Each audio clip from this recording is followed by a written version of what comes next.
So, Mindvalley, you're in for a special treat today. Our trainer for this masterclass is one of the most incredible personalities I've ever seen on camera or on stage. I've been working with her, being mentored by her, being coached by her for 7 years. She's helped me become a better speaker, become a better orator. She's helped me, in a way, become the teacher I am today.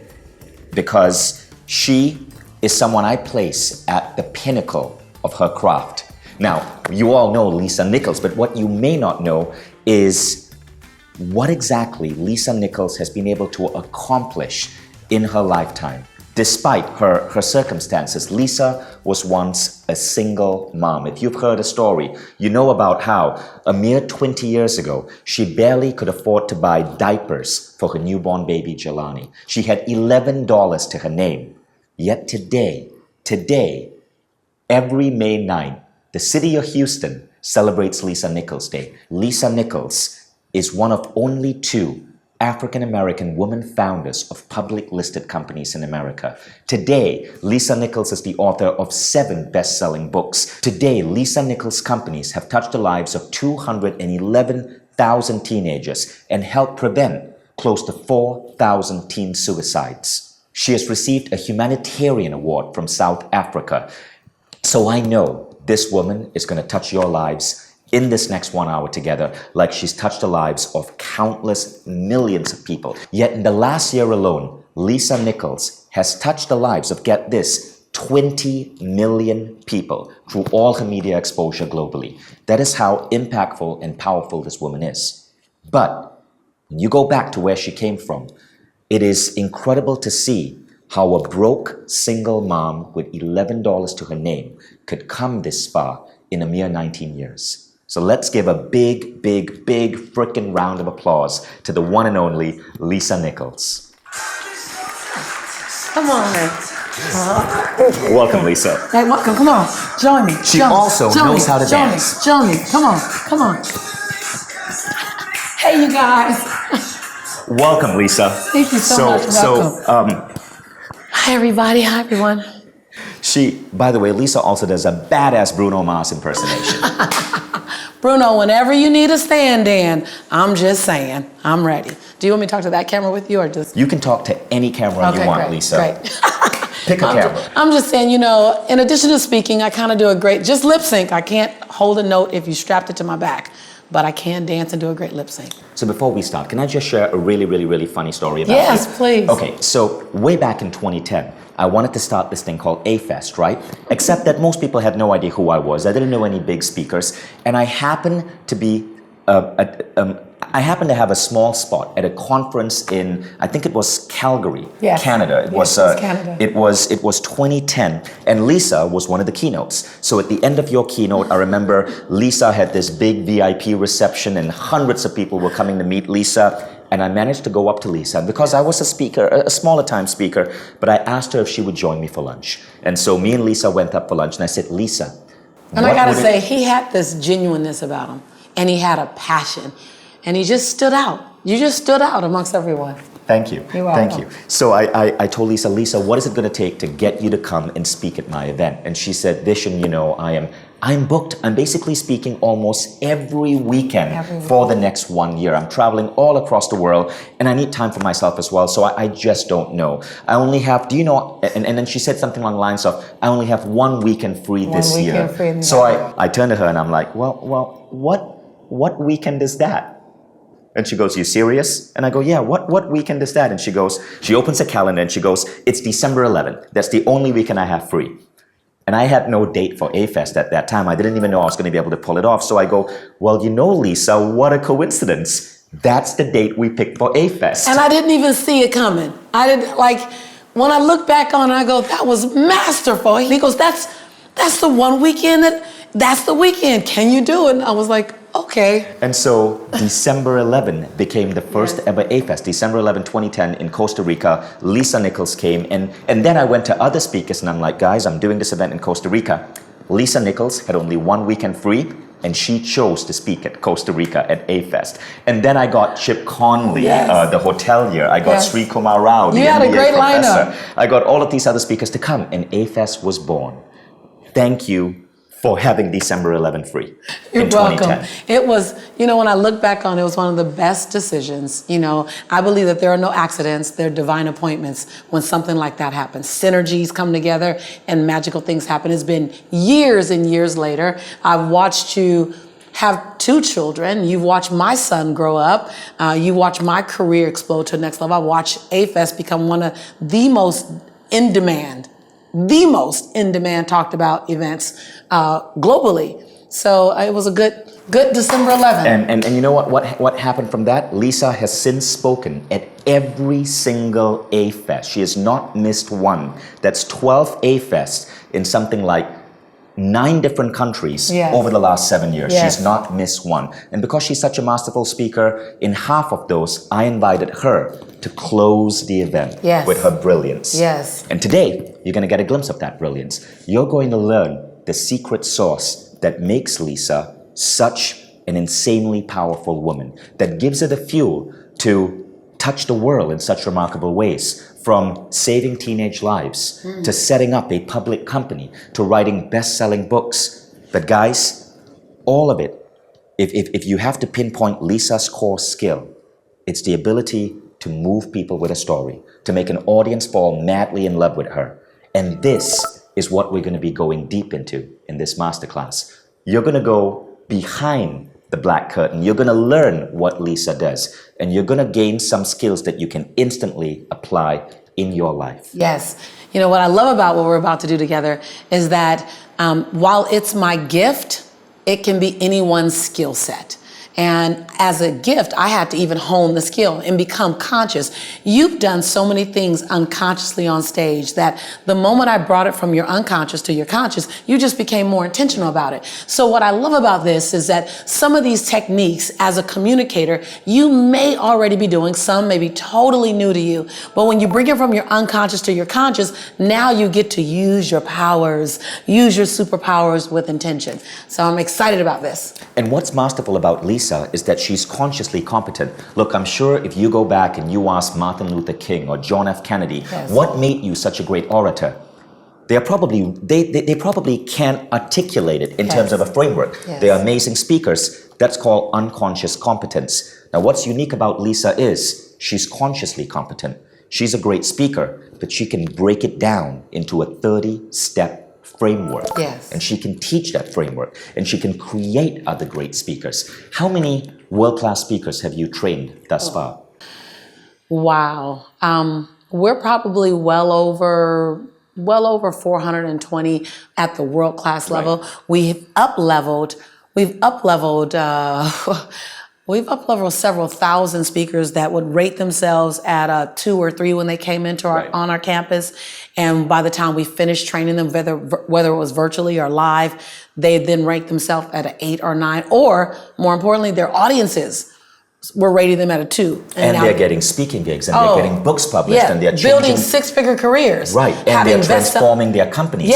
And their families. And what's unique about Lisa is she's one of the highest paid trainers in the world for creating speakers. Doctors, lawyers, entrepreneurs go to her. Stop it. Wait, I gotta share this. They join her global leadership program. I think the fee for that is $47,000 a year. It's a PhD level entrepreneurship course for people who want to elevate their brand on every modality. And we know that the core of that is owning and harnessing and using your message. And so we're in our 7th cycle of global leaders. So we've run a number of people through the program. We have graduates, multiple graduates have been with us for 6-7 years. And it's an investment. It's almost $50,000, and we know the ROI. We know what we deliver. We're very comfortable. And some of these people have gone on and they've tripled or quadrupled their multi-million-dollar businesses. We have a couple of people with because of the power of their voice. We have a few people who have 10x, literally 10x their income in the last 5. And it's taken them 5 years, but I'll take 5 years to 10x my income. Then everyone else, on average, they're between 3x and 5x over the course of 2 years. And that's what makes this woman unique. So one of our missions here at Mindvalley is to produce, in every category we go to, the world's greatest singular program in that category. If we go in weight loss, it's going to be the world's greatest weight loss program. If we go in public speaking, it's going to be the world's greatest public speaking program. And when I was trying to identify, over the last couple of years, the singular greatest teacher of public speaking, I believe it's this woman. The singular greatest teacher of public speaking on the planet. And which is why I don't take that lightly. I am so honored to be working with Lisa Nichols to produce Mindvalley's quest on public speaking. And in this masterclass, you're going to learn over the next 45 minutes or so some really powerful insights that you will directly be able to apply in your life. Now, whether you're trying to close your next investment round, or ask your boss for a raise, or have an idea you have heard within your company, or have a conversation in a bar with someone you want to meet. This is not just public speaking. Our ability to communicate influences every aspect of our life. And when you learn to bring conscious competence to that, you change as a human being. Absolutely. You learn, communication, consider communication to be a flat experience. It's just words. When you learn the techniques that we're going to show you, all of a sudden you add texture to it. And that's the excitement, is that you can say the exact same thing as the next guy, but it's the texture you put on it that increases your USP, your unique serving proposition. So many of you, either before discovering this masterclass or in the past couple of months, may have seen this 3-minute clip about Lisa. So the story is, Lisa was invited to the Steve Harvey show. And there's a particular point in that show, and I think in Steve Harvey, you spoke for about 20 minutes, right? I did. I gave a lot of content for 20 minutes. A 3.5-minute slice that went viral on Facebook. 23 million people watched it on Facebook. There was one line, this guy posted it out of Africa. He lived in New York, and he posted one line. He said, "Someone needs to hear this today." Right. And it went everywhere. 3.5 minutes. Right. I'm going to play a minute or two of this so you guys can observe Lisa, right? Now, keep in mind, this was 2014. There's been a transformation since then. Lisa is getting younger every year. Well, so you may not recognize her based on who she is today from this clip in 2014. That's me. But observe how she's articulating her story. And remember, this got reshared 23 million times on Facebook. Let's roll that clip. I was at rock bottom. I was broke and I was broken. I got fired from 5 different jobs. And then I got pregnant with my son unexpectedly. And then at 8 months, my son's father went to prison. And when my son was 8 months old, I went to the ATM to get $20 out the bank because I didn't have any Pampers for him. And in order to get $20 out, you got that $20 in. I had $11.42. And I still can't tell the story without getting emotional because it's my story. For 2 days, I had to wrap my son in a towel. But something happened, Steve, in those 2 days. My son laying on his back at 8 months, I have a towel over him, and I have my hand on his stomach saying, "Don't you worry, Jaylani. Mommy will never be this broke again." And I made a decision. I was bankrupt in every stinking thinking I had. I was bankrupt in trying to protect my pride. I was bankrupt in trying to be all that in a bag of chips and a bowl of grits falsified. I was bankrupt in trying to not ask anyone for help. I was bankrupt in everything that was holding me and keeping me where I was. I've always talked a good game, but I wasn't doing anything with my gift. And all that thing about potential, I was tired of having potential. I wanted to have my now. And I looked at that baby at 8 months and I said, I want to transform your life because you didn't ask to come into this chaos. As an African-American male child in South Central Los Angeles with a single mother whose father's in prison, he had a 66% chance of going to prison himself. Not on my watch. Not on my watch. So if I have to be willing to drastically transform myself so that I can become the woman that I know I can be. Right. And that's what I began to do. I was radical. Lisa, that was amazing. Now, tell us a little bit about what was going on there. Right. What's fascinating is that I gave 20 minutes of content, but people attach not so much to your education or the intellectual exchange. They respect that, and they appreciate that, and they take notes. What they connect to like glue is your story. Because when you give hope there's this thing about hope. When you give hope, and it's not hope to the hopeless, it's hope to people, possibility to people. All of a sudden, this connection. I got hundreds and thousands of emails. People would find me in the grocery store or the cleaners or at the beach, and they'd say, "Oh my God, you're the lady with the Pampers. You're the $11.42 lady." I mean, they would get excited. And many people got excited and they didn't have that story at all. What it did for them is it tapped them into their resiliency. It tapped them into their determination. It tapped them into their why, the why that they get up for, the why that they had forgotten. That story superseded everything else that I could have shared on Steve Harvey. After that, I began to work with Steve Harvey. I began to work with his team. I began to work with other, high-level teams, because people may not even know exactly all that you know. They see your track record, but in your story, they know who you are. They know what you stand for. And what happened there, Vishen, was America met what I stood for.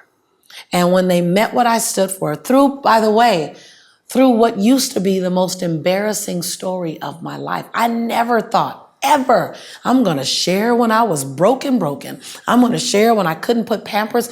As a parent, you're a parent. As a parent, all you want to do is give your children safety. You want to give them shelter. You want to give them food. And you want to give them inspiration to be good human beings. I couldn't feed my son nor put Pampers on him. So I didn't want to necessarily share this story. But I knew that if I was going to inspire people to get back up again, I first had to share with them when I was knocked down. And that's the only reason why I shared it. I didn't share the story to go viral. I had no idea it would go viral. As a matter of fact, when I went back to the green room, I was sitting in the green room like, oh man, there you go again, sharing those stories, sharing a deep story, knowing how powerful it could be. But knowing how powerful it could be, it doesn't change the fact that you get a little nervous. It doesn't change the fact that you're giving up something. And that day I gave up something, and I went back to the green room, braced myself for a moment, calmed myself down, because I realized I'd served up something to America. And then all of a sudden the wave came in. I call it the tsunami wave. And it was the wave of, we love you, we appreciate you, we choose you, oh my God. But it was the same thing that happened in The Secret. So you talk about having this conscious competence, and I have the pleasure of studying Dr. Martin Luther King and studying Kennedy and studying Nelson Mandela. So I looked at the pattern of what were they doing. They were always taking you into their lives through a story, inspiring you, then sharing with you, inspiring you, then giving you a story, inspiring. They follow this formula. If you study great orators, they have a formula. I don't think they were conscious about their formula, but they have a formula. I studied ministers, and ministers would go so far, and then they take you into a story, and you just see the backs of everyone listening straighten up. So when I was in The Secret, I was sharing, and then I went into a story. And then The Secret was The Secret tsunami as well, that I was one of the most requested speakers in The Secret. And I kept going, how? The people in The Secret are the most brilliant people on the planet. And while they got a lot of accolades, my life transformed. But people kept saying, I can connect to your story. I connected to your story. And so the same thing in The Secret, the same thing on Oprah, the same thing on Steve Harvey. I think the smartest thing we can do is recognize patterns and then become conscious about the pattern. So let's unwrap that. Yes. And let's share with you guys the patterns that you can emulate right now. So I'm super, super excited to share this with you, because this is taking you behind the black curtain. I'm going to fire off. I was going to sound like I'm talking fast, because I am. I'm going to fire off as much as I can to you in around 40, 45 minutes. And there's much more, but this at least will get you started. Matter of fact, just applying what I'm going to share you here alone will elevate you above probably anyone else that's speaking on a stage next to you, or at a classroom, or at a board meeting, wherever you might be. It'll elevate you. And I'm not saying that from a place of competition. I'm saying that from a place of USP, unique serving proposition, being very visual for the world to see. Stories are powerful. Stories allow your listener, your audience of one or audience of 1,000, it allows them to see you. Think of it like this. When you're taking someone on an intellectual journey and you want to get them from A to Z, look at it as if you're building a building. And all the bricks in the building, that's the content. That's the education. That's what the people need to know to get them to the goal, right? Well, think of the story as a cement in between the bricks that sticks the bricks together. Cement, that's your story. Your stories stick everything else together. It makes everything else matter. The story is what allows the listener to have context, to have flavor, to have texture to your content. So do you need the story to make the content valid? Not at all. But you need the story to become one of the most memorable speakers out there, or you need the story to become unforgettable. You need the story to allow your audience to fall madly in love with you. Now, to tell a great story, you need to have several things occurring. One, you need to take your audience to a time and a place. Be specific in a time and a place. 1994 and 1997 and 2010. Take them to a time and place and then paint the picture of where they are, what's happening. Think of it as a movie. When you go to watch a movie, the first 10 seconds of a movie, they show you the time of year. Is it spring? Is it summer? Is it winter? They show you where in the world are you? Are you in Slovenia? Are you in Norway? Are you in New York? Are you in Los Angeles? Are you in Hollywood? They let you know where you are the first 10 seconds. So when you're telling a story, bring me into the story and let me know where you are. Why? Because when you give me a picture into your life, I give you a part of me.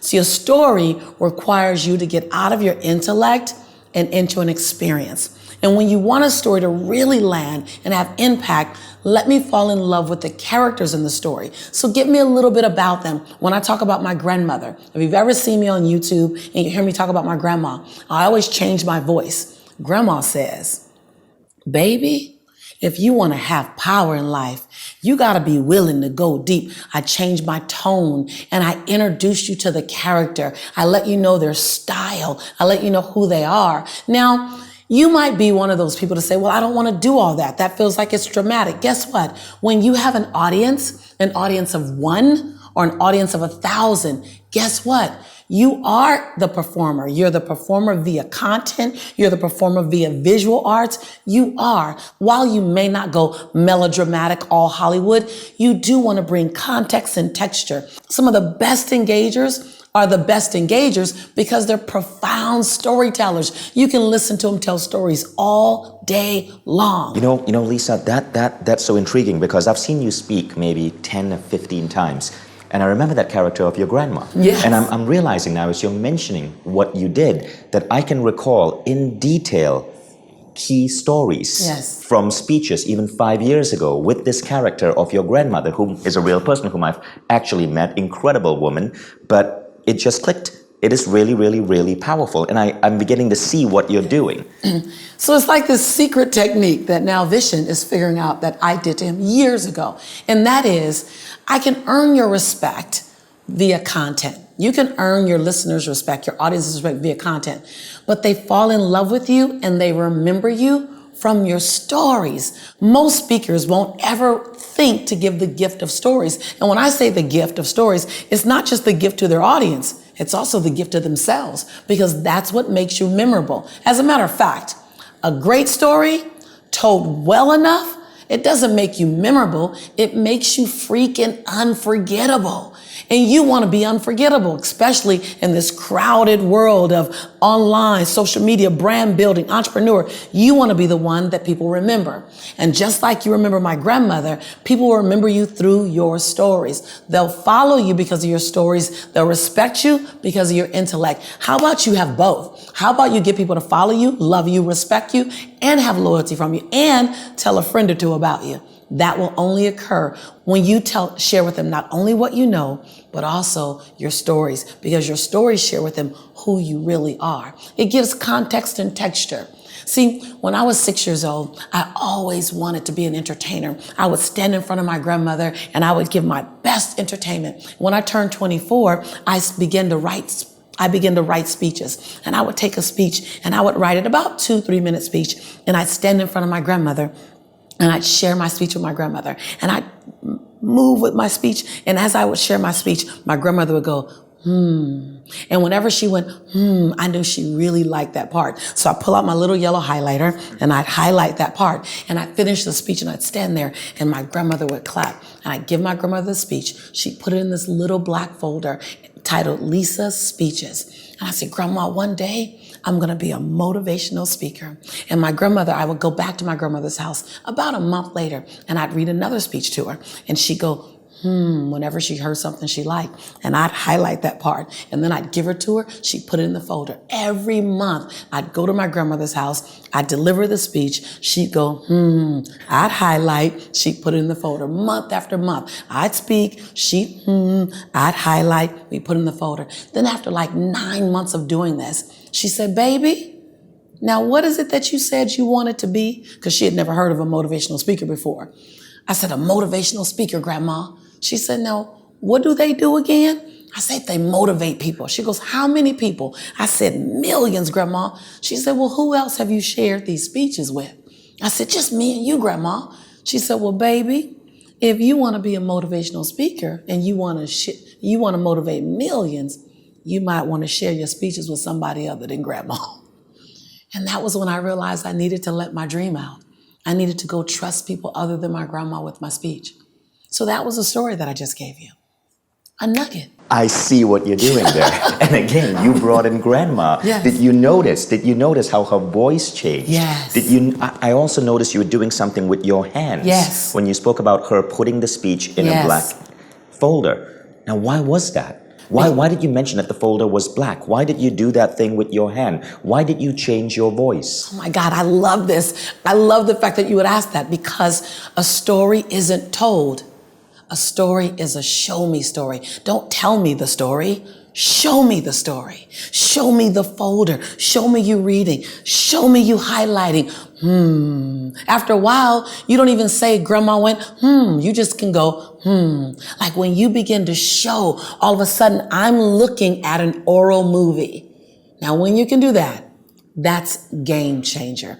All of a sudden, you captivate your audience. No one's checking Facebook. No one's texting. No one's looking down. They're all riveted by your story because they don't want to miss one visual moment of your oral story. Absolutely powerful. Absolutely game changer. It takes you to the next level and puts you at a place as a speaker, as an orator, where very few people live. And it's just a skill set. It's not, most people look at me, and while I'm a gifted speaker, I was born to speak. I was doing it at 5. While I'm a gifted speaker, it's a skill set that you can hone and learn and master like any other skill set, literally. And so what I did in that moment was I went from telling you to showing you. Now, when you first begin, you have to set the parameters. Remember, like I mentioned before, what season are we in? What's the climate? What city are we in? So that's what I did initially. And then I began to tell you less and show you more. When you do that, all of a sudden, I know grandma. Your listeners know grandma. When you tell a story, people begin to know your characters. When you share your story, all of a sudden the listener becomes a part of your journey. And then what happens is you tap into something in them. You tap into a void, or you tap into a confirmation. You either feel something that they needed, or you give them an affirmation or a confirmation that they've been waiting on. Either way, it's a gift. And what they give you back as a result of that gift is loyalty. You know, so often I find myself looking at my life today, and I run a multi-million-dollar business, and I travel the world, and I touch about 30 million people a year on all the platforms that I operate on. But I wasn't always that way. I wasn't always the woman I am today. I didn't always have the confidence I had. There was a time in 1994 when I felt broke and broken. And I used 1994 as a staple because that was the year my son was born. And I remember when my son was born, I said, I do not want this child to have the life that I'm living right now. I don't want it. See, in 1994, I had to get on government's assistance to have my son. I needed help to feed him. I needed help to clothe him. I wasn't able to take care of him. I had been productive, but somewhere along the line, I hit a wall. I don't even know when I hit the wall. I don't know when I stopped driving and thriving and just start surviving. And because I was pretty smart, I can get by playing at 50%. I don't know if you know about that, but I can get by. And I had played at 50% so long that 50% had become my 100%. And in 1995, my son was about 8 months old, and I ran out of Pampers. And I hit rock bottom because I couldn't even buy him Pampers. And I tell this story often because, not for lack of other stories, but because I finally felt what rock bottom felt like. And I don't know if you've ever been here, but when I hit rock bottom and I could literally I felt like I could feel the ground on my back. Two things happened. One, I said, never here again. And two, I wasn't afraid of what can happen to me from that point. All I could do was get up. And people often ask me, I was interviewed 155 times in a 5-month period. And the number one question was, what did you do? Well, I would be remiss and I would be a lie if I didn't tell you that what I did to change my life was I got real clear what rock bottom felt like. I got real clear what misery felt like. I wasn't seeking it. I didn't look for it, and you don't have to get it. But when I was there, I didn't sugarcoat it. I didn't try to lie about it. I didn't try to dance around it. I didn't try to out-navigate it. I just said, this is the place I won't be anymore. And then from that place, I began to reinvent Lisa. And I didn't reinvent her one time. I reinvented her 1,000 times. I just did it to you again. I took you on a story. So when you're sharing content and you're teaching people how to do things, how to think a particular way, how to go a particular place, how to do a particular system, you actually, when you tell a story, it's like a very entertaining, or what I like to call edutaining, intermission. Wait, that was brilliant. I actually was almost tearing up, even though I know your story. I've heard that countless times about you wrapping your baby in a towel because you couldn't afford Pampers. What's amazing is that I didn't tell you the towel this time. You didn't mention the towel, but I remember. And what I noticed you did different was rock bottom. That was so beautiful. Don't make me tear up in the middle of my damn masterclass, Lisa. No, it's now gonna happen. I gotta focus again. I'm gonna do the juju on you every time. Tissue. But that was powerful. You saw what happened over there. You even like right now, my voice is different because you brought out emotions within me. That was amazing. Right. So but guys, I want to state one thing. That is real. That is actually Lisa's story. In no way are we saying make stuff up. No. You don't have to make anything up. Trust me when I believe. Trust me when I say your real life has enough drama in it. You have enough drama to have the most colorful. I always tell people, you don't have to make up things. The truth is so sexy. I mean, it's sexy. The truth is full of color. It's full of love. It's full of drama. It's full of chaos. It's full of breakthroughs. It's full of breakdown. It's full of resiliency. It's full of unstoppable moments. It's full of non-negotiable moments. You just haven't identified them yet because you haven't had to. So they don't look today like a story. They look like an incident. It looks like a moment. It looks like a time when your faith was challenged. It looks like a time when you had to say something you thought you'd never say, do something you thought you would never do so that you can get something that you always wanted to get, or you can be the man or the woman you always have known yourself to be. Or you had to fight for something. You had to fight for your life, fight for your dignity, fight for your perseverance, fight for your voice, fight for your freedom. Fight for your life. At 19, I I had this montage of memories. I was in the shower and I just stepped out the shower and I started to dry my body, and all of a sudden I began to remember something, and I went through this series of thoughts that I did not invite into my mind. All of a sudden I remembered someone else in my space, someone else in my zone. I remembered the day that I was touched inappropriately. I was molested when I was 5. I didn't invite that thought in. I didn't invite that picture in. Where did it come from? Why did it come now?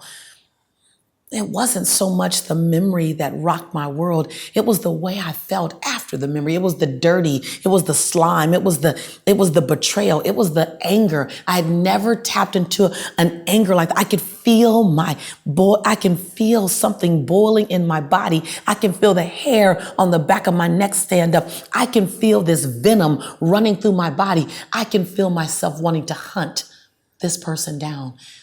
And I didn't even know his name.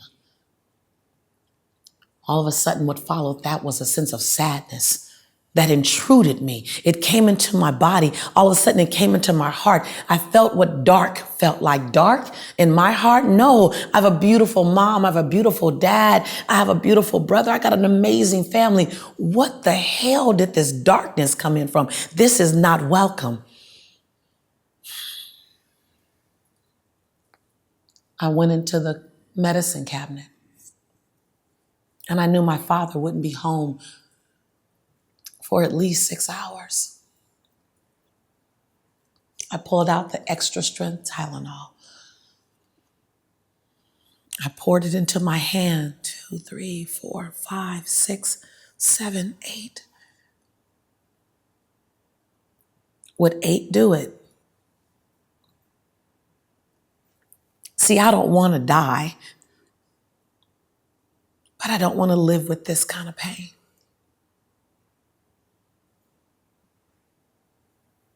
I wasn't sure if 8 would do it. So I got on my knees instead and I cried out to God, God, please, please, if you take this pain away from me, if you bring me back into the light, I'll spend a lifetime helping other people find their light. I promise. I promise. And that was the beginning of this journey called a transformational speaker. True story. Just not told very often until today. Okay, now I need a tissue. Me too. I never knew that about you. I never knew that Tylenol story. I don't share it. So storytelling, you have to be willing to allow people to go into a place that you don't normally let people go into, because when you do, there's a sense of loyalty that they then have for you. Triff, could we get tissues, please? Thank you, Matt. Matt's been waiting. Yes. Could I get one too? So guys, you see how powerful the storytelling can be. And maybe you felt it too. I know even being the host of this masterclass, I could feel those emotions running through me when Lisa told that story. Amazing stuff. No matter who you're talking to, if you're talking to a group of businessmen, you're talking to investors, thank you. You're talking to, thank you. It doesn't matter. See, it doesn't, no matter what title people have, before they're an investor, before they're a prospective client, before they're a reader of your book, before they're a man and a woman. And when you give them the gift of a corner of you, and I can go full range, so I don't want to scare you with the depth of the story I chose. I've been doing this for a while. I've mastered the ability to take you in, take you deep, pull you back out. You want to layer this. So let your first stories be stories that aren't necessarily safe, Because why play safe when you can play powerful? I may teach you how to do a lot of things, but I won't teach you how to play safe. I'm not interested in you playing safe. I'm interested in you in evoking emotion, pulling up the heart, opening up the space and letting people in. Because in this day of snail mail, Twitter mail, text mail, email, Facebook, Instagram, LinkedIn, in this day of being connected to everyone, we tend to be connected to no one until you allow someone in through a story. I wanted to add a point here that I think is very important for the audience to remember. And you wanted to let me breathe. Yes. Yes, thank you. So I want to share a thought with you here in the audience. Often it's what happens to us in the darkness that help push us into the light so we can let our light shine. Amir Ahmad Nasser, who's another person I've interviewed here on Mindvalley, he's the author of a series of books. He's an activist from Sudan.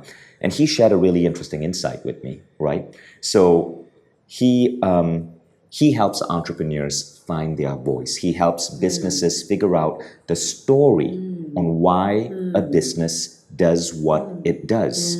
And Amir said that a lot of us go through dark moments. We go through abuse. We may go through depression. We may be, in your words, broke and broken. But he says sometimes those moments, even though they were painful, even though they at that time we were not sure how we were going to overcome them, those moments are often gifts from heaven to wake us up to what we are meant to do in the world. Those moments cause us to ask ourselves a question: how can I make sure my son or my daughter never has to go through that again? Right. And those moments point us towards our great work or our great business or our mission in life. I call those gifts that came wrapped in sandpaper. I put that in my book. The gifts that came wrapped in sandpaper. And if you, here in the audience, if you think about those moments, they may be painful, but there's something that we can learn from them.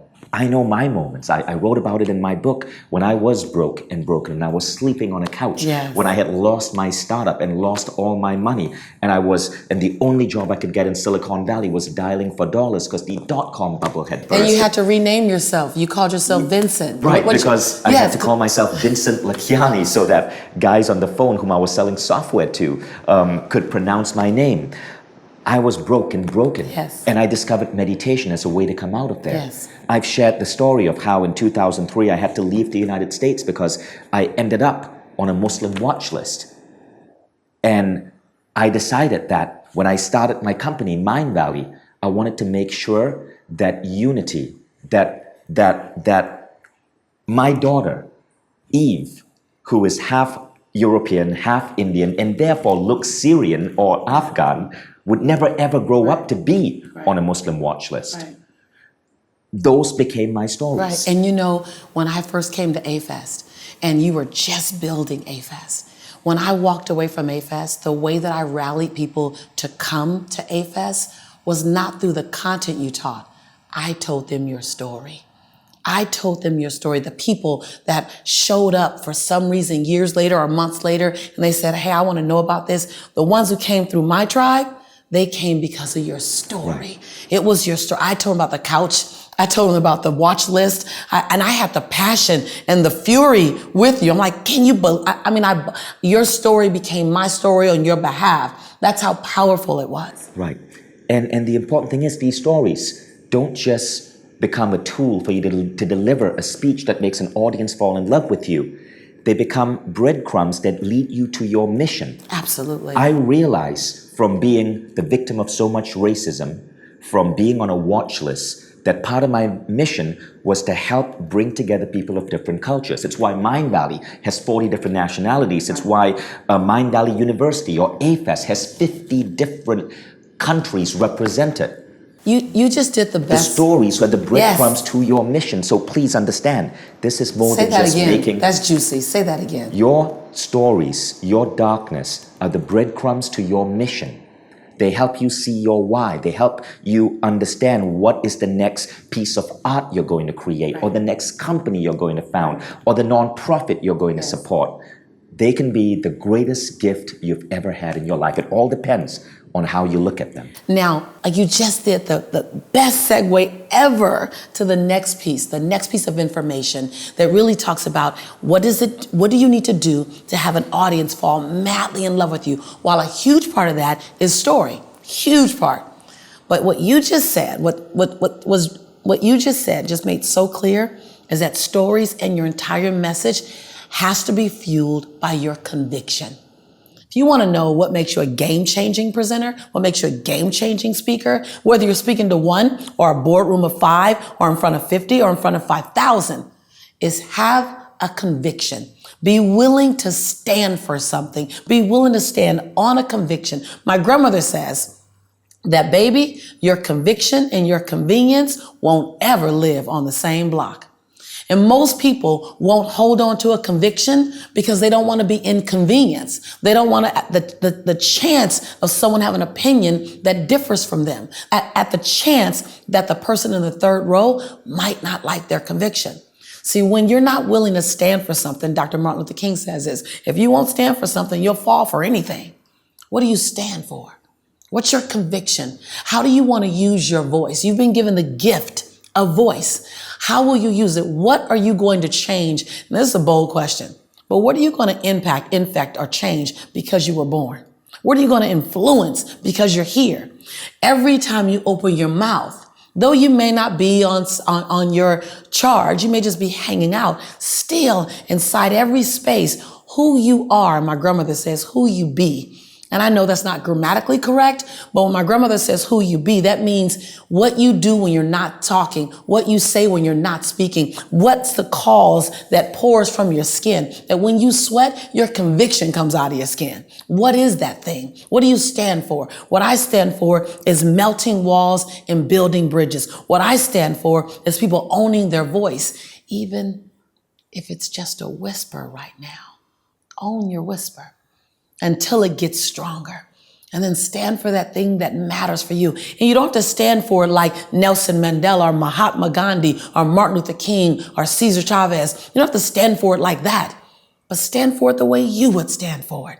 You don't have to do it the way Vishen would do it or the way I'm doing it. There's no measure to it. There's no measure to the value you bring to the world. One of the most important people on the planet that you'll never meet is my grandmother. One of the most important people on the planet that you may not ever meet is my grandmother, because in her quiet time, she pours into me. She doesn't have to do anything else. And so don't measure. Benjamin Franklin says that comparison is and will always be the thief of all joy. Don't measure your conviction to someone else's conviction. But if you want to be memorable, you want to be unforgettable, you want people to fall madly in love with you, make a stand. Because at the very least, they'll admire you. They may not agree with your stand. I appreciate people. Even if I don't agree with them, I appreciate that they know their stand. They know their conviction. So when you want to make an impression as a speaker, as an orator, as a businesswoman, as a mother, as a father, as a friend, live inside your conviction and then gift your conviction to us. Allow us to see it. No. More importantly, allow us to feel it. I don't want to just hear about your conviction. I want to feel it. I want it to be palatable. I want the tingles in my finger to occur because you just start speaking. I want the tingles in my finger to occur because I saw the way you love the perceivingly unlovable, the way you were willing to forgive the perceivingly unforgivable. So number one, and being unforgettable, having people fall madly in love with you, is to be willing to share your story. And inside of that is so much. There's so much inside of that. I don't have time to share all of it with you here because there's so many techniques to sharing a powerful story. And I literally can break them all down to you. I don't have time to do it right now, but you have to know that in whole, the story, the transparency, the conviction, and the risk. Be willing to give your audience that. And you've given them something that most people won't ever give them. And they'll give you back something. Their heart, their loyalty. They will search for you. When I was on Oprah in 2007, literally, I was on Oprah with 5 masters. I mean, masters. Everyone had been in The Secret. And the people on the stage that hadn't been in The Secret, one directed The Secret and the other was Oprah. And I was the youngest person. Everyone was brilliant. I'm just sitting, like literally in the green room, I'm going, okay, we're going to get through this real good. Literally, I was the peon. With all due respect, I was the peon. I was the newbie. Well, something happened and I didn't plan it, but I shared my story.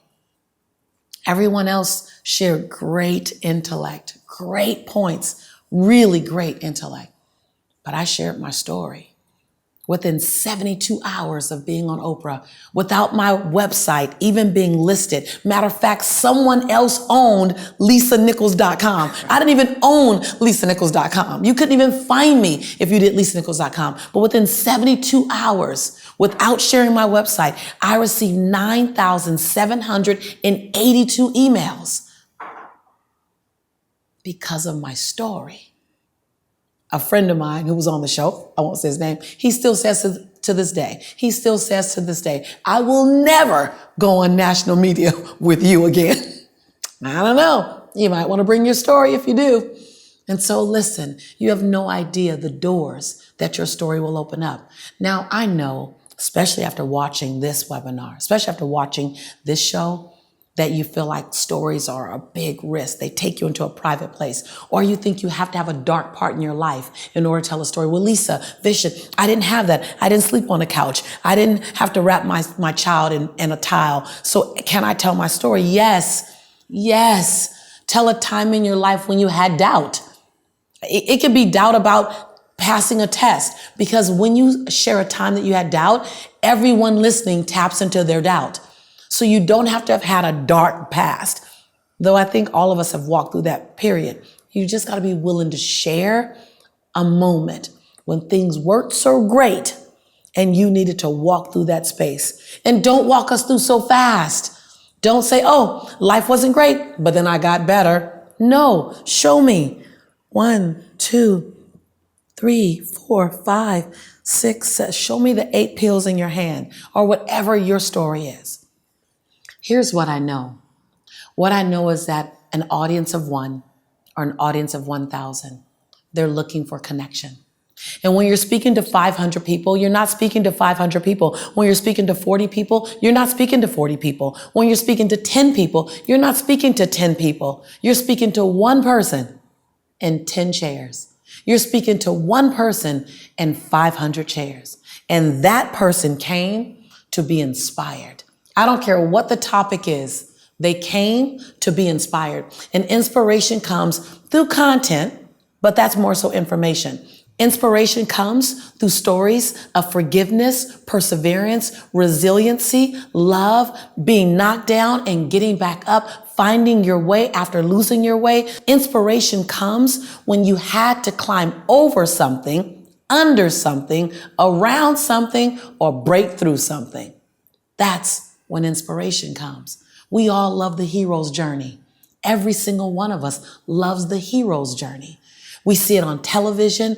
I mean, Rocky, 9, 10, 15? He gets beat up, but you know he's going to get up. And we always do it. Get up, Rocky. Get up, Rocky. Because Rocky represents us. Get up, Lisa. Get up, Vision. Get up, Diana. Get up, John. It represents our children. It represents our mother and our fathers. We want to know that our lives, no matter what occurs, will be all right. So no matter what your message is, no matter who you're speaking to, no matter how many people are in your audience or your boardroom or your living room couch, the gift you give them that will make you freaking unforgettable and help them to fall madly in love with you is the gift of inspiration. And what I love about inspiration is that no matter how big your life is or your body is, you're never too big for inspiration. No matter how tall you get, you never outgrow inspiration. No matter how successful you become, you never no longer need inspiration. I said it like that. You always need inspiration. No matter how low you are and how dark it might be, you can always use a bit of light called inspiration. Inspiration is that jacket, that shirt, that pair of pants, those shoes that will always fit your audience. And when you give it to them through story, you give them several things. You give them inspiration and you give them connection and you give them trust. As a result back, they'll give you love, they'll give you loyalty, and they'll give you word of mouth. They'll tell someone about you. So inside of a story, you get it all. Now make sure when you share the story and you take me into your valley, that you make sure you bring me out. Don't take me to your valley and then drop me there. Take me to your valley and bring me out. But don't take me through your valley too fast. Don't, no, slow down, stop, hit the speed bump, feel the speed bump. Let me feel the speed bump. Let me put my seatbelt on and then take me back out. Give me the gift of the journey, and I'll give you the gift of my loyalty. Oh, that's beautiful, Lisa. Thank you so much. I know there are so many different levels of storytelling. Yes. You've shared with me a couple of techniques which I've applied on stage and have had a dramatic impact on my resonance with an audience, including your technique of the valley.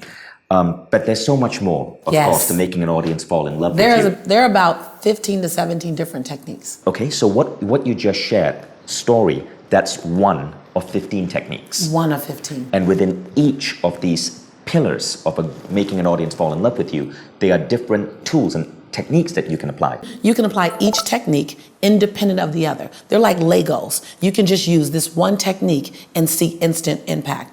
You can use this one technique and see instant impact and up level. But when you put them all together, you layer them like a great lasagna, all of a sudden you're explosive. But you can learn one and apply it. You can learn another and apply it. And you can learn them and master them independent and then begin to use them interdependently. And that is then you get on stage and it becomes a freaking art form. And I, through Mindvalley, Can I just say this? When you layer them, you begin to have a different challenge. It's managing the inflow. You begin, if you got to pick your problems, you want to have this problem. But when you begin to layer it and you create that synergistic fire, because now you're layering the techniques and something just shifts and changes in your audience and in you don't even know about it. All of a sudden, your biggest challenge becomes managing the influx, managing the programs that people want, managing the requests for you, managing the demand on your life. Quality problem, but your problems do shift. So I want to share with you why learning these techniques are so important, right? Just two quick things. A lot of us forget just how powerful our impact can be when we get on stage. And a lot of us think, my God, getting on stage is so hard. But if you look at the world today, there are so many opportunities. There's almost this thing erupting in human consciousness where we want to gather as a tribe and learn from someone. Yes. You see TEDx talks happening all around the world. Even in Kuala Lumpur, where we have Mindvalley HQ, we've had to open up our office because there are so many groups of designers, programmers who want to come and give talks, even technical talks. And it is so easy to find an audience. The question and what becomes difficult is being able to connect with that audience in a profound way. But when you can, remarkable doors can open. A-Fest came to me because I was put on stage in Washington, D.C. And I happened to accidentally, I didn't know what I was doing then, but now after studying with you, I know what I did. I accidentally got an audience to connect with me. And at the end of my speech, I said, hey guys, if you enjoyed me for an hour, would you like to come hang out with me in Costa Rica for 3 days and learn, I don't know, you tell me what you want to learn and I'll bring in the speakers. Next thing I know, A-Fest had gotten founded in a hotel in Washington, D.C. Another story, I got my book offer, not because I was going out to publishers and looking for a book offer, but because I was invited to give a speech in somewhere in Florida at a small little event of 100 people, an event with doctors. And in that audience was an editor from Rodale Publishing.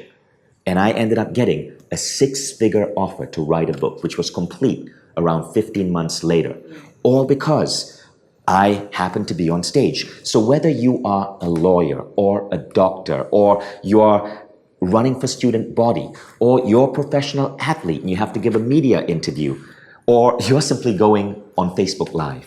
If you can learn how to connect with people, you are adding rocket fuel to your career. You're adding these super boosters to that spaceship of you, which is about to take off. And that's why this program that we're creating with Lisa is really, really, really interesting. I didn't do this. I didn't want to work with Lisa Nichols initially because I wanted Mindvalley to produce the world's #1 public speaking program. I wanted to work with Lisa Nichols because I could see how getting on stage could magnify my impact in the world. One to many. Right, one to many. And I wanted to be able to fine-tune that as best as I could, right? But something funny happened, Lisa. And so a little backstory. I've been getting tips and advice from Lisa for almost 7 years now.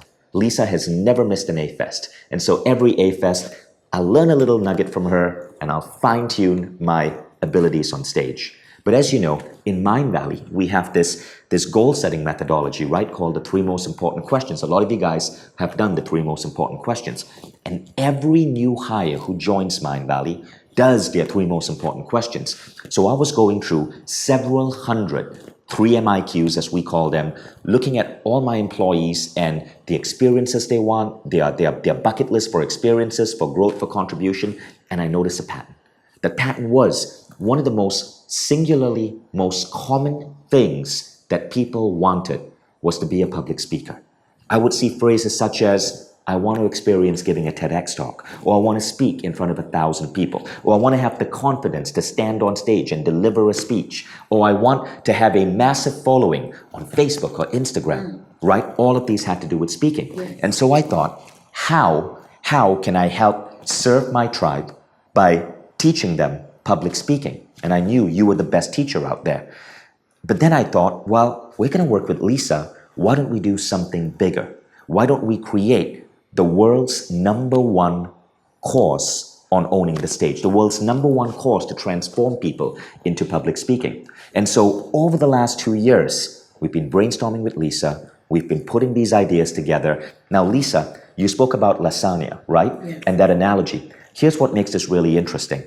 The program that we're putting together, to make it the world's #1 public speaking course, we had to rethink how online learning works. You're not going to sit down and try to digest all this information over 8 hours. Rather, you're going to join a quest, a really interesting interactive quest with almost 2,000 students globally from 50 countries starting together and being coached by Lisa.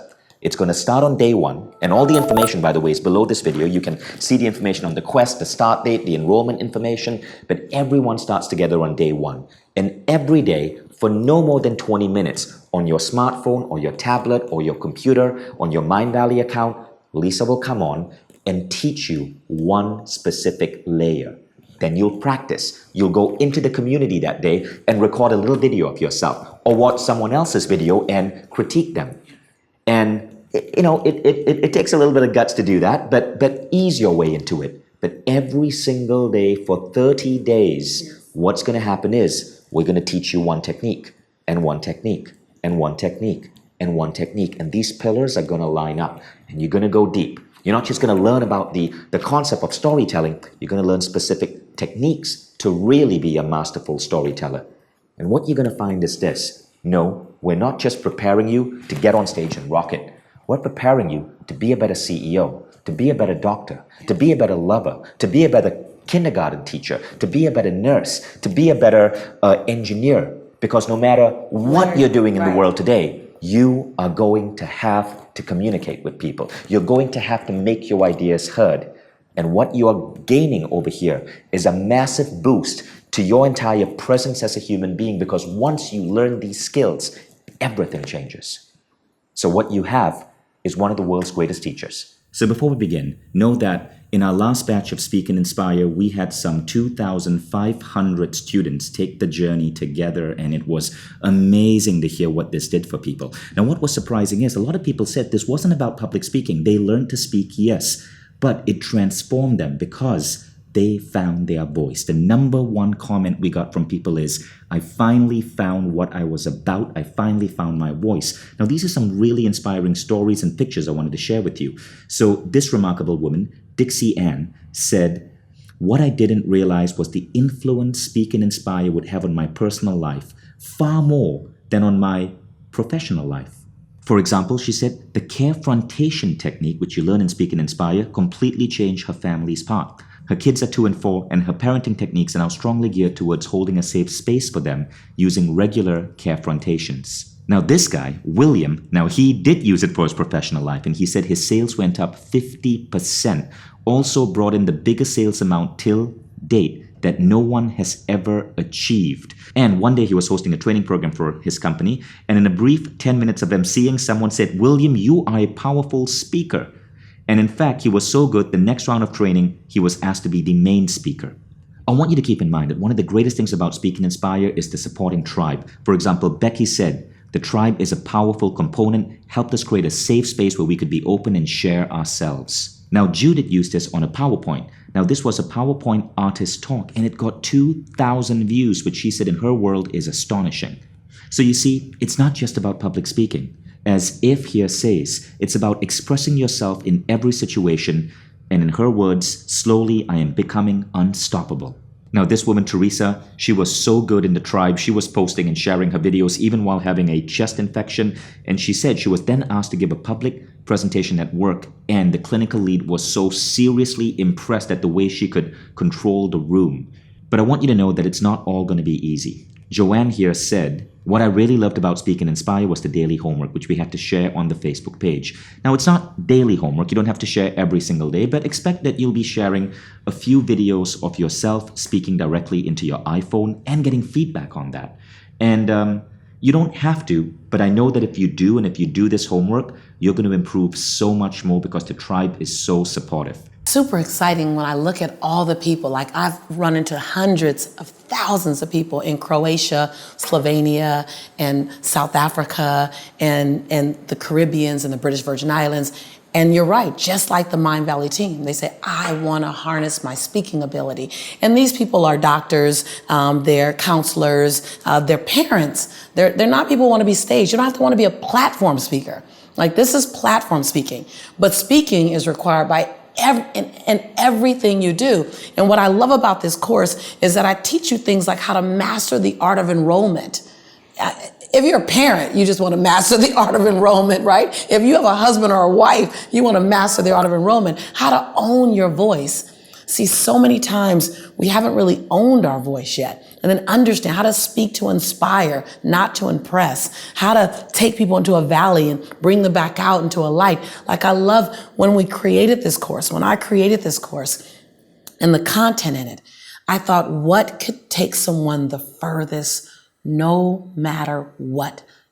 No matter what business they were in, no matter where they lived in the world, no matter their culture, no matter their religion, what can help take them the furthest? And what I really appreciate about this course is a lot of it I taught from what I needed as a woman, what I needed as a daughter. How did I need to have conversations with my parents that were uncomfortable, but I didn't know how to have them, which is why I'm really adamant about the part in the course that talks about how to have carefrontation instead of confrontation. Like, that to me is relationship saving. Like, if you're in a relationship with someone that you love and you want to stay in that relationship, then you better learn carefrontation real fast and replace confrontation with carefrontation. No one teaches that. And you discussed this in the program in one of the I go in days. depth. Right. One of the classes is just focused on how do you replace confrontation with carefrontation. That's worth the price of admission by itself. That's worth the price of admission by itself. And then how to have conversations, not performances, so that you come across authentic every single time. Because even though you might feel you're being authentic, if the people that are listening to you don't, then your truth doesn't matter, because their perception of you is really their truth. How do you show up as authentic every single time? Like, I talked about the things that I struggled with. So I first built on the things that I needed help with, because I figure if I needed that help, then you might can use that support. And so I first coach the modules, and not the longest module is 19 minutes and like 42 seconds. Like, that's the longest course. So it's tight. It's like a shot of B12. It's a shot of energy. It's a shot of content. And then each day I have you just take off one layer of every day I have you put in one more layer of action, small action. Well, some days it's kind of big. But at the end of 30 days, what I love is that if you choose, and it has to be your choice, if you choose to be active every single day, and if you choose every day, and there's some rest days, there's some days where you have nothing to do but reflect. reflect and just kind of marinate on the stuff that we did the day before. But on the days that I give you something to do, if you choose to take action and do the self-work every day for 30 days, there's no way, I say this, there is no way in 30 days that you can be the same person you were at the beginning of the journey. There's no way. This is a complete makeover for yourself. There's in 30 no way. days. There's no way. In 30 days. Because every day, so a couple of important things about Quest. Now, some of you are new to Quest. You're used to traditional old school online learning or universities where you sit for a 1 hour Forever lecture and ever or you and buy ever an and 8-hour ever. course and then you never complete it. What makes Quest different is this. As Lisa said, micro-learning. We found that if you cut up the content into 20 minutes a day and you work it on layers so that every day you just ingest 20 minutes and you can play it on your smartphone, you can listen to the audio while you're driving. We all have 20 minutes a day. We find that most people are able to get through the entire thing 30 days straight. Yes. 30 days straight, right? And if you miss a day, just, catch up the next day. 20 minutes is easily doable. But the second thing is, it starts on a particular day. If you don't join before this starts, you wait another year.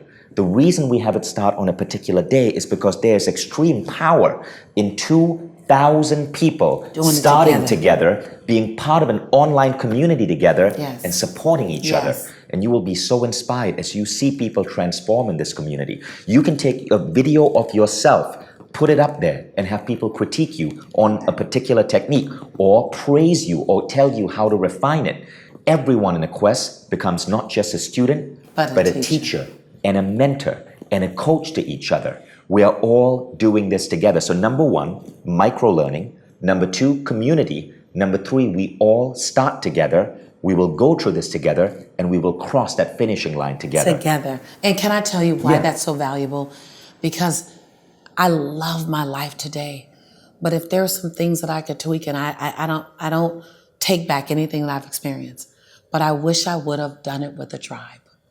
I wish I would have had community. I wish I would have had people walking the journey with me at that same pace with me, watching me grow while I watch them grow, cheering each other on. One of the things I love about Quest the most is that tribe impact. Right. And teaching the content, the self-work that I give you, the self-work or the homework that I give you, some of it's just about supporting each other. So you'll see these bursts of moments when everyone's loving on you because that was their homework and you're loving on them. And when you get a circular energy where everyone's giving love, it becomes like this spontaneous combustion of possibility. What better space to live in? And I'm so grateful to it because I didn't have that. So I love the concept. I love how we've taken our time to put together an experience. Right. And I think you give and you teach and you serve not only from what you want, but also from what you needed. And I needed this. I needed a tribe like this. So I'm grateful. And a great thing about this program is also we layer behavioral change psychology in it. Now, what this means is that in 30 days, you transform. When you take an online course, there's no clear, there's no guarantee that you're going to transform. We zone in, we zone out, we rarely finish it. But this one is layered over 30 days because every day, if you listen to this 20-minute audio and you do the thought process, you start adding new dimensions to yourself. At the end of 30 days, you are a radically new person. And the next time you go to your boss to ask for that raise, the next time you're in a business meeting and you're trying to present your idea, the next time you see someone attractive in a bar and you want to just approach him or her, you're communicating in a radically different way. You see, you think this is about public speaking. It isn't. This is so much more. This is about magnifying your interface with the rest of humanity. It's the ultimate connector. See, the distance between you and everything you want and need is communication. That's the distance between you and everything. All things start with how you communicate. All things end with how you communicate it. And so this is that game changer tool that puts something in your back pocket that you didn't have before. And you can pull it out for a prospective consumer. You can pull it out for a friend. You can pull it out for your children. You can pull it out for him or her. You pull it out whenever you need it because now you have it. And the biggest reason Mindvalley is investing so much in this program is because, as you know, our Mindvalley community is not just about personal growth. It's about personal growth with a mission. It's about personal growth and then using these finely tuned brains and these happy bodies and then using these finely tuned brains and spirits and these healthy bodies to go out there in the world and make a difference and push humanity forward. And the ability to speak and persuade and rally a crowd around your vision is crucial for that. We've seen situations in the world in the past 1 year where people with dangerous visions have rallied crowds. Where people with crazy ideas have caused us to deny things like climate change. What if good people, people like you, people in our Mindvalley community could learn these tools, could gain this power to go out there and change government, to go out there and move and inspire the big corporations they work for to take on more sustainable practices. The educational could go system. out there and speak for the truth, could go out there and change the educational system. This unleashes your superpowers for good. And this is why this program is so important to me. I love it. Unleashes your superpowers for good. What I love about this program is that what's one person's gift can be another person's skill set. You know, Michael Jordan, basketball player, he got cut from the basketball team. And he was given the role of the manager of the basketball team. All he could do was gather basketballs.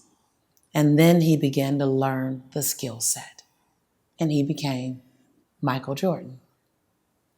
I believe we all have our Michael Jordan in us. I believe we all have that superpower, that super thing we've been designed to do. I believe that the distance between us and it sometimes, the distance between us and the people who can help get us there is our communications or our presence. So I'm honored. I'm honored to bring forth something that I know is going to transform someone's life. It might be yours. It might be your friends. It might be your child's. I know that when you're able to harness your power, stand in your conviction, and deliver a message that can make you unforgettable and help people to fall madly in love with you, all of a sudden we don't walk this journey by ourselves as much. I know the number one thing that people feel, even in a group of others, is alone. I've heard it 100, 1,000 times, is that even around people, I feel alone. Well, I know the connector, the number one connector, is communication. It's voice. And so allow me to give you the gift of connection. It'll come in a package in a program, 30 days. It'll have a process. It'll be somewhere between 5 and 20 minutes a day. It'll have a structure. It'll require you to invest. But at the end of the day, it's the gift of ultimate connection. And then you write us back and tell us what happened when you played full out. Write us back and tell us how life looks different 6 months down the line, a year down the line, how all of a sudden you've harnessed this ability to create this divine connection, divinely inspired connection with people all over the world or right in your house. Allow me to do that for you. Allow us to do that for you. Thank you, Lisa. So let's get you off the sidelines and into the court. And just a final, all the information is below this video. Scroll down, read about the program. You can enroll, you'll see a start date. You should enroll before the start date because, as I said, the power happens when we all start together. And as a special thank you for investing this last hour, tuning into me and Lisa, there's a special unlock discount, a further discount that is available on this page. You already get a discount for enrolling before the closing date, but we'll give you a further discount for enrolling on this page. So do not close this page because you will not be able to get back to that particular discount code unless you replay this entire webinar. And one more thing, because it's so important here at Mindvalley to ensure that you have the best possible experience as a student and that you know you're safe. You can enroll in this program, experience the entire program for 10 days, and if you feel it isn't for you, with one email to us, support@mindvalley.com. Our award-winning customer support team is happy to give you a full refund. Try it out for 10 days. You have nothing to lose. You don't even have to make up your mind right now. Just try it out for 10 days. And if this program, in any way, you feel this isn't one of the greatest investments you've ever made in yourself, one email, get a full refund. I'm confident because I know the quality and the work that we put into this and how amazing a teacher Lisa is, that many of you are going to be so transformed in 10 days that you'll want to stay on for the full 30. But even if you can't or can't afford to, that's cool. Get a full refund. But try it out. You have nothing to lose, but your entire future to gain. This Quest, the technology has been significantly upgraded. You can now get it on iPhone, on Google Play, but also on iPad, and you can also access it on your desktop on Mindvalley Home. But that's not all. It now also links with Apple Watch. So all of these new technologies come together. We're really, really excited about where this platform is going. I'm excited. So I'm excited to have you in this program. Both. So thank you for enrolling. We look forward to seeing you in this program. So here's what happens next. The Quest starts on a specific date. The date is below. Before the Quest begins, make sure you download the app. And as soon as you log in, the app will recognize you and you'll be able to see the program available on your Quest app. We've prepared some warm-up content for you. Watch this warm-up content before the Quest starts. Lisa will tell you how to get ready, how to prepare, what to expect, and then get ready to start with thousands of other people on the start date. Thank you. Anything to add, Lisa? No, I think that, one of the things I realize is that when you get ready to do something like this, start with what you expect to get out of it. Start with what you want so that you know when you got it. So be bold enough for yourself. Make a list of here's a major win from me, and I guarantee you we'll deliver. Awesome. I'll see you guys there. See you in Quest.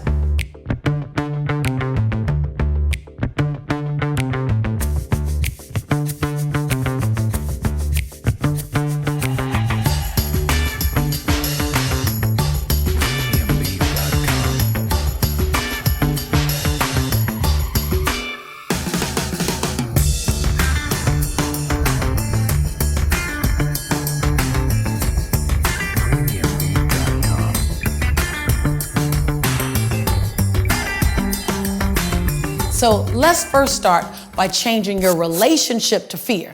Now, this won't change overnight, but what can change right now is your awareness and your understanding about fear. So our many people, and yours maybe, current relationship to fear is that fear is bad. And people say, oh, I'm afraid, I need to get more clarity, I'm afraid. And our relationship to fear is that we get to stop until the fear goes away. Well, what if you realized that fear is not the enemy, that fear is the friend? Fear is an emotion like any other feeling. Fear is like compassion. What if you found out that fear had the same power as compassion? That fear is like joy. Fear is like love. If you think about it, you have all these emotions. Fear is just one of them. We simply give fear more power. And we make fear the bad guy. Well, fear is tired of being the bad guy. Fear is not the bad guy. Fear is an emotion like any other emotion. And what it does when you use it correctly is fear feeds you information. Get this. When I learned this was everything to me. Because mind you, you're listening right now to someone who was afraid, paralyzed by fear for 5 years before I ever started speaking. I knew I wanted to be a speaker for 5 years before I ever opened my mouth. I was afraid of everything. I was afraid of being judged because I was an African-American woman. I was afraid that people wouldn't listen to me because I was overweight at the time. I was afraid of people not listening to me because I was from Los Angeles and my family didn't have any money. I had a long list of why I was afraid to open my mouth and speak. And so fear touches all of us. It's what you do with it that will make the difference in your world. So if you think about fear like this, fear is actually feeding me information. Fear is feeding you information to say, go get more information about that topic so you feel more powerfully. So you dissipate the fear. Fear says, hold on, you might need help. Fear is always talking to you. Fear is slow down. You know when you're afraid something's going too fast? Okay, don't let fear paralyze you, just slow down.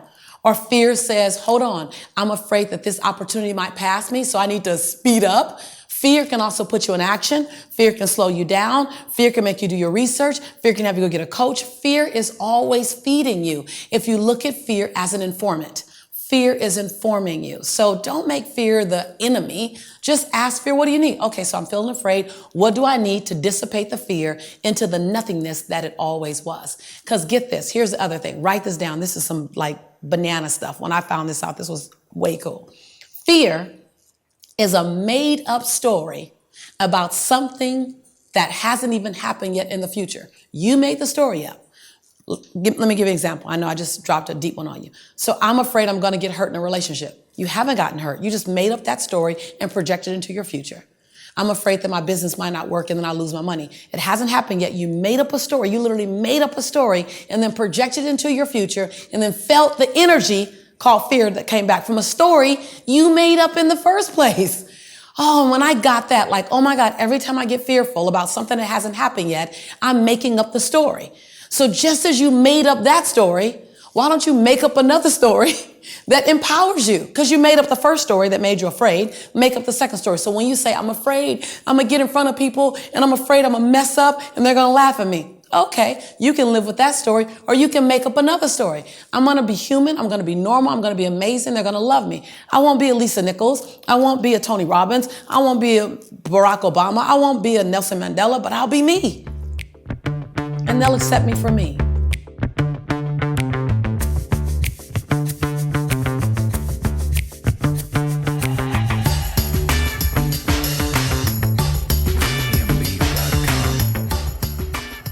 It's really, really encouraging to me that I've definitely found my voice. I'm using my voice. I'm inspiring and motivating and transforming the other people's lives with my voice. And I'm thrilled about taking this experience and this transformation even deeper. I love being here. I love the safe space that we've created here in this tribe. And I look forward to seeing all of you soon. Finding my voice and finding its purpose, and then owning my voice, knowing that this is what I'm using my voice for, and that my voice is bigger than just me speaking. My voice is expression. It's expression through everything that I do. And being here in this tribe has allowed me to really fully step into that expression and not be fearful of it. And this is quite frankly the most empowering, transformational online course that I have ever experienced in my life. It's extraordinary. I would say Lisa Nichols. Lisa Nichols. Lisa Nichols. Lisa Nichols. Lisa Nichols. Lisa Nichols. Lisa Nichols. Lisa Nichols. Lisa Nichols. Lisa Nichols. Walking into that room with Lisa Nichols yesterday was just amazing. I have never had someone move an audience so quickly in an instant. She touches people's heart space. I just about cried when Lisa Nichols was talking. Lisa is one that strikes you. I didn't expect what Lisa Nichols will be about. Lisa Nichols was completely amazing. It was a real learning experience. It was really blew my mind. Part of what she talks about is everybody has a story. There's a voice that sometimes tells me no, when I should be saying yes, yes. I'm here and I've got a message and there's a purpose. She showed me how to be more effective. To be responsible, it's a powerful thing. It's not scary. It's like every word that I would hear was just like, yes. It just was profound. But it moved me greater, deeper to take those steps, one step at a time, she said. The more that I listened to her, the more my purpose kept coming and you know, here I am. Lisa's one that changes how you actually think. Like her words came out and everything landed. Lisa Nichols eventually helped me discover the entrepreneur in me. She knows how to get me off the ground. And she's the most dynamic, impactful speaker that I have ever heard. I think the best in the world. But it really is heartfelt what she comes at. She's just like amazing. She had a huge impact on me. It's helped me in like all areas of my life. Personally, it's also given me an opportunity to be a better communicator. I was able to start really speaking from this place of vulnerability. Thanks, Vision, because what Lisa into my life, I actually think that that's a great thing. I found my personal coach right there.